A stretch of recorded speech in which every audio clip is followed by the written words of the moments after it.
What is architectural photography used for? Hi everybody, welcome back to my YouTube channel. I'm Rick McAvoy.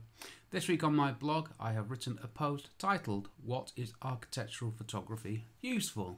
Now this might sound like an obvious question, but it's one of these things that when you get into it there's a lot more to it and a lot more potential. I was actually quite surprised, which is a surprise in itself, because I should know this stuff really, shouldn't I, considering this is what I do. Anyway, let me do the read you out bit. This is the answer to the question. This is the bit that Google should like. This is how you get to #1 on the internet, so I'm told. Right, here we go. Architectural photography is used by architects, contractors, interior designers and others in the construction process to record and promote new and refurbished buildings. Architectural photographs are used in portfolios of work which are presented to potential clients when seeking new work. Architectural photography is also used by the occupiers of buildings in the promotion of a wide variety of commercial sectors. So architectural photography is important, has huge potential and commercial value. Excuse me scratching my nose, very bad manners I know.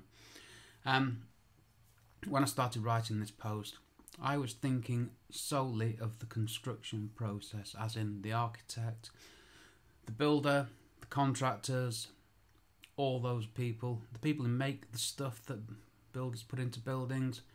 I'd broaden it out to the mechanical and electrical engineers, structural engineers, planners, BREEAM, building regs, all that good stuff that's all there and it's all needed and all forms part of the construction process. So that was all fine and good, but that was as far as I was going to go with it, to be honest with you, until I had a realisation. That's only the beginning of it, if you think about it. So let's do this in some kind of order. What is architecture? I like to start at the beginning and then build from there. So it's a one-off. Hopefully it will explain everything to you. So the answer is, according to the Google, architecture is the art or practice of designing and constructing buildings. Architectural photography is the photographing of buildings, architecture, structures. I broaden it out a bit more to the built environment, which was very forward-thinking of me. So, why is architectural photography so important? Well, everybody has a building. If you're fortunate enough to live in a building, sorry, that was a big crass generalisation there. Not everybody lives in a building.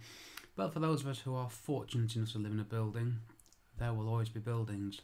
For those of us fortunate enough to have a job, especially in these current troubled times, we probably work at home or in a building.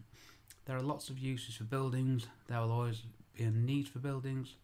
So there will always be a need for photographs of buildings. I think we can say that. So that's a pretty good starting point. There's something there that will always be needed. Actually, that sounds really good, doesn't it? I quite like that. And yep, I've chosen the right profession, thankfully. What are the types of architectural photography? Well, if you go to last week's video on the YouTube channel and blog, I've covered that already. When are architectural photographs taken? Well, there's various stages of the construction process, and yes, I'm confining myself to the construction process here. Pre-construction, construction, completion, occupation, refurbishment and demolition. Okay, so this is all construction-y type stuff. Who uses architectural photography? Now we're getting into the nub of it. Let's just go through them, not in too much detail. If you know me by now, you'll know I don't do too much detail. Who uses architectural photography? Architects, contractors, interior designers, product manufacturers, product installers, specialist subcontractors, and all the other people involved in the construction process, and estate agents, or as you say in the US, real estate photographers. And then that's where I was writing, thinking, what am I going to say now?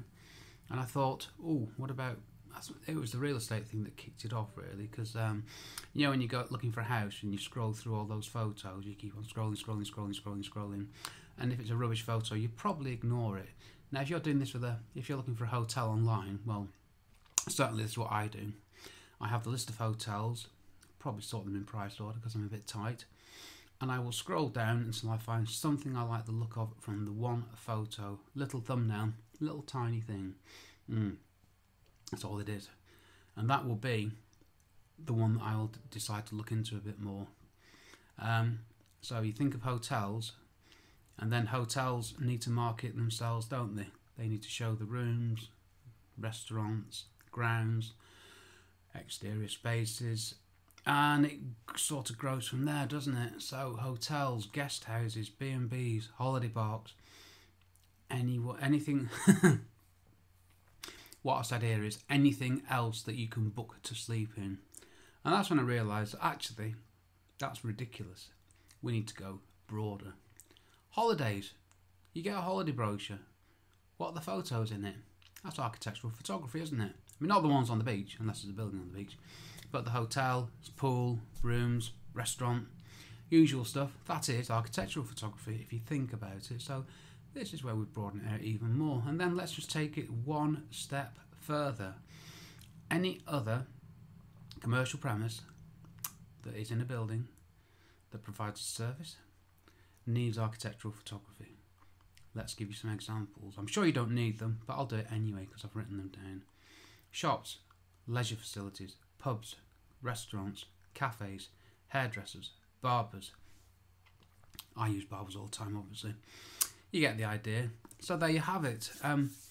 Excuse the constant swallowing. I've just had a particularly mustard-rich leftover luncheon, which is has blown the cobwebs away. So, what is architectural photography used for? Lots and lots and lots and lots and lots of things. Okay then, I think I'm done here. I would like to point you in the direction of my website, rickmcavoyphotography.com, and 2 pages. Work with me, there's a title for that, and another one. Just type after my URL, construction-photographer. Those 2 pages give you links to loads of related stuff.